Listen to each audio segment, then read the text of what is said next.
Allah cinta pada orang berzikir.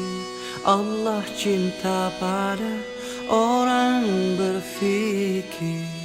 Allah cinta pada orang yang taat. Allah cinta pada orang bertaubat.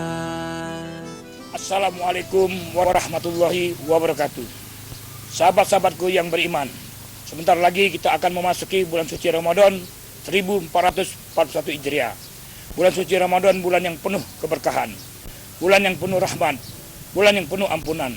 Oleh karenanya, mari kita bersama-sama menyambut bulan suci Ramadan dengan penuh kegembiraan. Kita tunaikan ibadah bulan suci Ramadan dengan penuh kegembiraan. Dan kita sungguh-sungguh dalam menjalankan ibadah di bulan suci Ramadan. Saya Muhammad Arik, Kepala Desa Muarasugi, beserta staf mengucapkan selamat menunaikan ibadah puasa Ramadan 1441 Hijriah. Semoga amal ibadah kita diterima oleh Allah Subhanahu wa Ta'ala. Bertaubatan kan mendapat ampunan. Allah ya Rahman, Allah ya Rahman.